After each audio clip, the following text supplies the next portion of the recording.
Hey, elementary string families. Thank you so much for your patience over the last couple of weeks as we've worked to get things organized and ready to start lessons. I know most of the kids, they were ready to go on the first day of school, but it does take some time for us to connect with every family who signed up and get instruments and get the lesson scheduled and all of that stuff. So we really appreciate you being patient while we pulled that together. So the plan is to start lessons on Monday, and I'm just here to answer some very common questions that I get about lessons and hopefully get everyone filled in with how the lesson process works. However, if you finish watching this video and still have questions, please let me know and I will get back to you as soon as I can, and we'll get things all ready to go so we are comfortable with the start of lessons on Monday. So, first thing, and this is really exciting, I was able to accommodate every student's first choice instrument for those who are borrowing from the school. So, it was just by the skin of our teeth for a couple of them, but it did happen. I was able to get instruments for everyone for their first choice. The one instrument that is a little bit different is for cello. I ordered some cellos and basses in June. They are not here yet, and I'm not sure when they will be here. I'm sure that you have experienced this in other areas with shipping and supply issues. So we are going to be very patient as we wait for them to come in. I am fairly certain I've worked things out for bass, so we're going to be fine there. But for cello, some of you will get a smaller cello than what you need to start. And as soon as those other instruments come in, I will get you the correct size.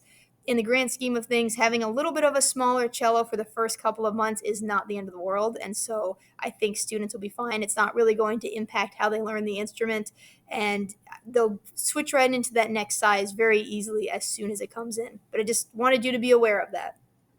If you are borrowing from the school, your child at their first lesson will receive their instrument to take home.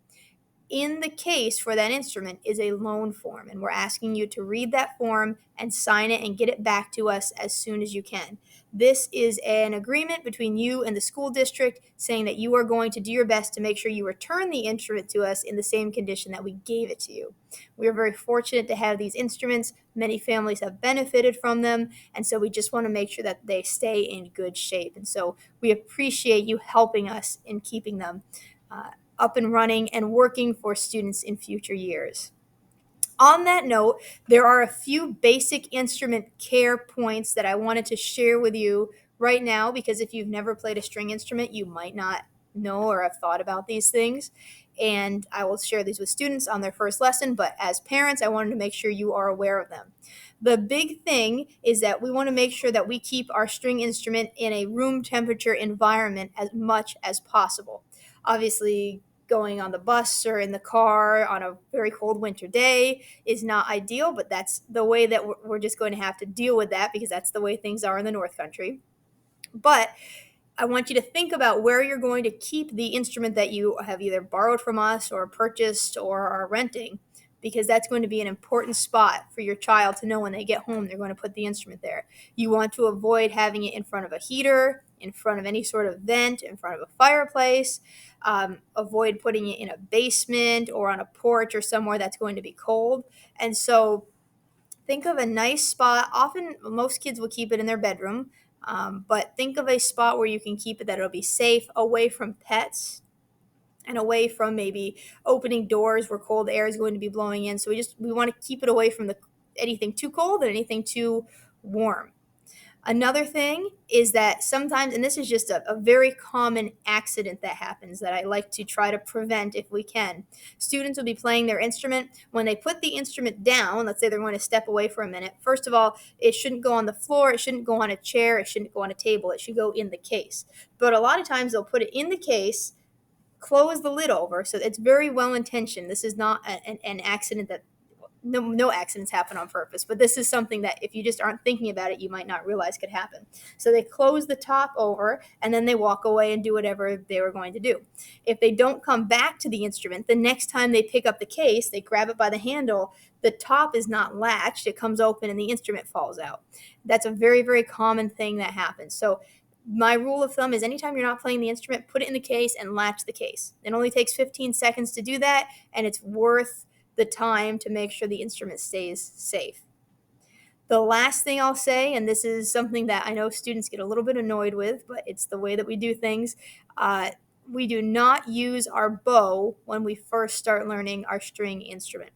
Normally, by the fourth or fifth lesson, depending on the groups and how quickly we progress, we will learn how to use the bow. But for about a month, they're not going to be using the bow. If you see your child at home with their bow out, please ask them to put it away. I have had students come in after their first week with a bow that's snapped in half, or that something has happened to it, and I say, what happened? And it's because they took it out and they were goofing around with it. So please wait until it's time to use the bow. Then from that point forward, we use it the whole time. But there's about a month where we learn some other basic skills first, and then we add the bow. So let me show you how things are going to work in terms of when your child comes for lessons. So attached to this Parent Square message is a lesson schedule. Let me just move over here, get rid of this. Now this is a very zoomed in version of the lesson schedule. That's because to the right are lesson groups with student names, and I don't want the student names out on the internet. But when you're looking at the lesson schedule, and I will give out hard copies of this at the first lesson, you should be able to find which letter group your child is in. You can see I have 3 lesson times where students will come down: 9:30 to 10:10, 10:15 to 10:55, and 11 to 11:40. I will apologize up front. Normally these all happen on the same day, so your child would always come on day 3 and rotate through those 3 times. Unfortunately, my schedule is a little bit weird this year, and so I'm limited in the times that I can come over to the elementary school. So the 11 o'clock to 11:40 time is on a different day than the other 2. That being said, you can still kind of use the cycle days to help you remember lessons, because you're going to be either day 3 or day 4, right, for groups A, B, or C. And then you'll be either day 5 or day 6 for these groups, and day 1 or day 2. You can see if we follow group A's path, group A starts at 11:40 on day 3, and then the next time on day 4 they come at 9:30, and then the next time on day 4 they come at 10:15. And so we are rotating through the time so that they miss a different part of class every week. We also, every quarter, will have them come on different days. So that's not to make things confusing for kids. Like your child might be a 3-4 student, then the next quarter they're going to be a 5-6, day 5-6 student.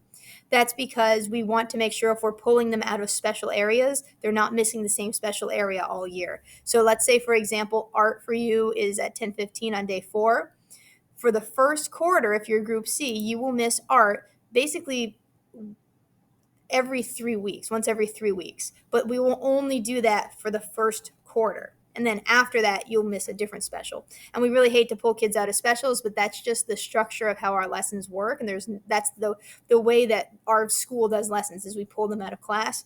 If it happens to fall in a special area, I know that's kind of a bummer. And if it's a really special day, we can work things out, but that's just how it goes. And we always kind of laugh a little bit, because sometimes I have to pull a student from music class to give them a music lesson. And so it happens, we do it to ourselves too.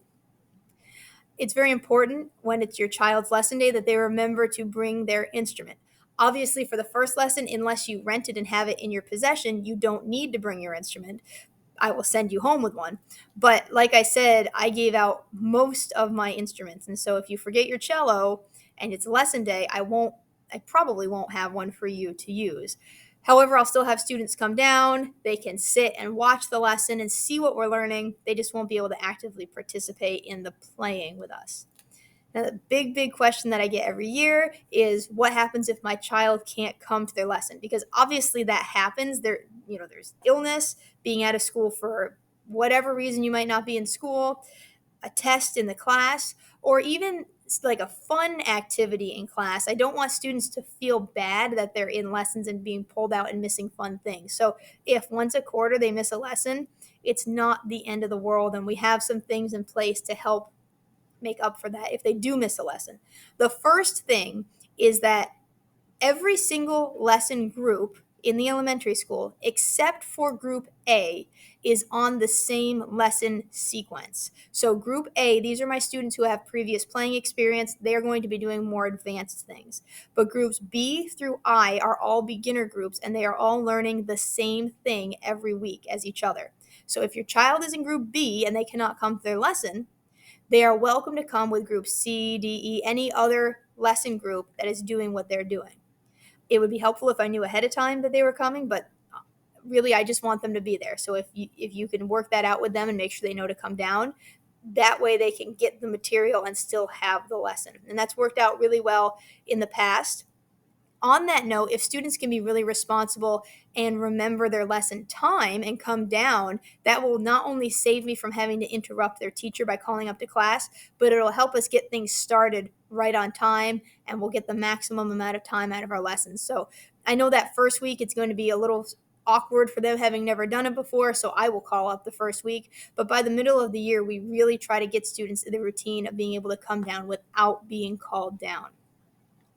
One other thing, if your student misses their lesson, is that they could watch the lesson review video that I put out every week. The lesson review video actually is very helpful to students who even were in the lesson, because sometimes you get home and you say, wait, what did we learn? I forgot what was going on. And so it's a helpful thing that many students have used in the past to make sure they stay up with what we are learning. But let me show you where to find that and some other resources. We have a first year strings Google Classroom. Every student has been added to this who is a beginning string player, and as their Guardian linked in school tool, you should be able to access these resources as well. Under the classwork tab, there are two different things. Down here is lesson books. We'll deal with that in a minute. But up here are lesson review and resources. So for each lesson, I will have a recap of what we did, the homework, and other resources that are helpful to students as they are learning. So obviously no one had lesson one yet. I always get them up a little bit early because as I'm planning ahead, I put them up. But when you have your first lesson, these are going to be your 5 pieces of homework for the week. And it just so happens that the 4 tunes we are playing, oops, I did not mean to do that. There we go. That the 4 tunes we are playing happen to have some play along tracks. The lesson book we're using is very fun and has some really cool, catchy play along tracks that you can play with. So I've added these. If you want to go a step ahead and be able to play with the play along tracks at home, you can download these and use them. Now, after a couple of days of being into the lesson cycle, I will upload a lesson review video that covers what we did in class, and you'll be able to find that here. It's not here yet because I want to wait until I teach a couple of lessons to make sure we really do cover all of this material. Sometimes I overplan and sometimes I underplan. But probably by, let's see, we're starting our lesson cycle, like the first kids are coming on day 3. So probably by day 5 or so, I will have a lesson review video up to watch. It's a great way for parents, too, to get kind of stay informed about what their child is learning, and you can see what the expectations are, what they should be able to do. You can help them download these files to play along. That's always fun. But there will be a new lesson review page and video and resources for every lesson that we have. The last thing is our lesson book, and this is a little bit different this year than how it's been in the past because I'm trialing a new lesson book called Smart Strings. This is hot off the presses. I think it was just published last year or the year before, and it is a very visually appealing and just it's a little bit more appealing to an elementary student than a traditional lesson book. If you've ever, I think I have one here, seen a traditional lesson book, they're a little bit I don't want to say boring, but kind of plain. Lots of black and white, and occasionally you get a yellow box. But here's a page from, and I'll show you the whole lesson book, but here's a page from the lesson book we're using. It's just fun. There's lots of colors and pictures and extra activities and things that are not in a traditional lesson book. And so I think our students will really enjoy having this. But since it's a little bit expensive and it is our first year trying it, I've just purchased digital download copies for every student. So we're not going to get a hard copy of the whole book, but it is available on here for you to download the whole book if you like by instrument. However, each week I'm going to print hard copies of the homework. So at lesson 1, you'll get a hard copy of page 25, 29, 30, 31, and 32. We're obviously not going to cover the whole book. It's actually a 2-year lesson book, but even if you split it exactly in half, there's more than we can cover in our lessons. Plus, I have some other resources that I normally supplement with. So you will get hard copies of everything you need, and students will also get a folder with their name on it at their first lesson to keep those hard copies in. But if you'd like to download the lesson book, you can. And that way you can look at the stuff we missed, right? I have page 25, but I skipped 26, 27, 28. So you can go back and see what we missed there. Some of them are really fun activities that we just don't have time for. And that way, if your child loses their hard copy of the music, you can go and find it in the lesson book. I'll just very quickly show you. You saw that other lesson book with the black and white and yellow boxes. This is just a lot more visually appealing. It's fun. There's a lot of spoofs or plays on TV shows and movies and things that they might be familiar with. And it's a little bit more fun to look at and more fun to play, especially with those play along tracks. So this is what we're going to be working through this year, and I'm really excited to start. Hopefully that answered any questions that you have, but again, feel free to send me an email or a Parent Square message and I'll get back to you with those answers. And I'm really looking forward to working with your kids starting on Monday.